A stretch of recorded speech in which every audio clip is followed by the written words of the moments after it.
Il est 6h30. Nous retrouvons Antoine à la bergerie pour la traite quotidienne. Il nous raconte son installation. Ouais, quand j'étais jeune, ça embauchait quoi. À 18-19 ans, je suis sorti du BTS agricole, j'avais du boulot sans problème quoi. Voilà. Donc ça, j'ai fait ça pendant 10 ans. Et après, à l'heure où je me suis dit, bon bah maintenant c'est moi qui fais mon truc, bah, il y a plusieurs opportunités, plusieurs choix, on va dire, qui sont présentés. Et puis bah celui-ci, ça a été possible. Voilà. Quand on est arrivé là, nous, Marie-Agnès, donc elle avait déjà des moutons en fait. Marie-Agnès c'est la propriétaire d'un paquet d'hectares ici en fait. Elle nous a libéré des terrains, elle m'a libéré suffisamment de terrain pour pouvoir demander les aides européennes, là. La DJA. Ouais. Parce que ça c'était, bon pour moi c'était important. Ouais.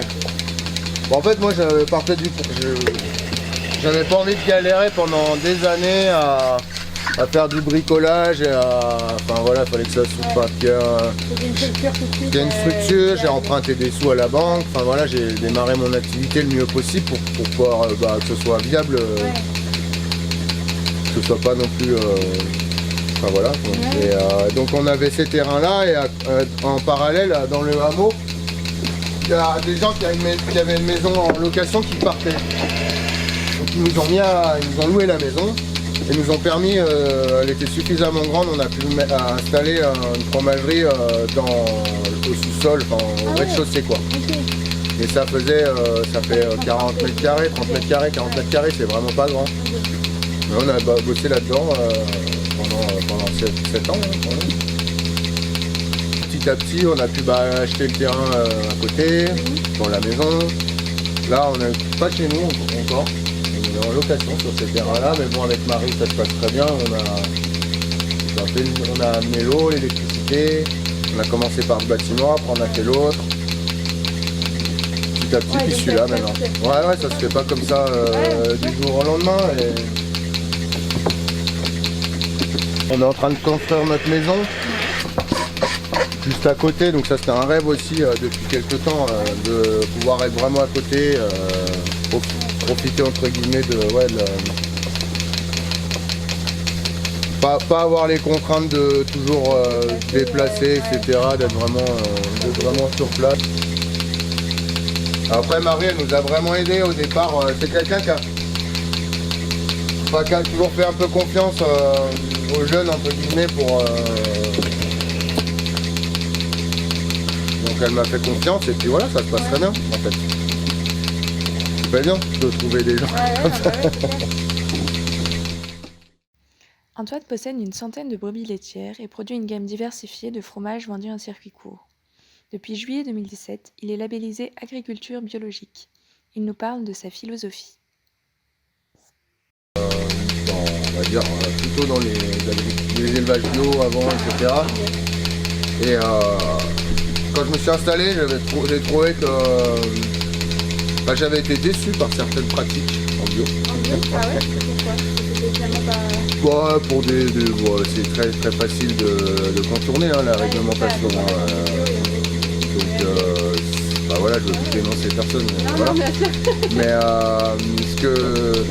sur le moment en fait ça m'avait un petit peu et je me suis dit si je fais ce que je vais faire moi ça va être bien et j'ai pas besoin qu'on me dise que c'est bien ou de prouver que c'est bien parce que voilà les gens je leur expliquerai voilà et j'ai toujours acheté mes céréales en bio malgré tout donc, même si j'étais pas certifié parce que c'est la principale source d'entrée de pesticides et autres quoi, sur la ferme. Et au niveau des soins, on n'a jamais eu un troupeau qui a demandé beaucoup de soins. Enfin, en fait, la principale prévention sur les animaux, c'est l'alimentation. Donc à partir du moment où ils sont bien nourris, en général, ils n'ont pas vraiment besoin de soins derrière. Ils tombent pas malades quoi en fait. Donc j'ai jamais eu de gros soucis. Et allez. Et puis après, c'est vrai que j'ai tourné comme ça pendant 4-5 ans. Et puis j'avais toujours des petites réflexions des clients, des gens voilà, qui n'étaient pas sûrs, qui me disaient ouais mais ça cache quelque chose, enfin voilà.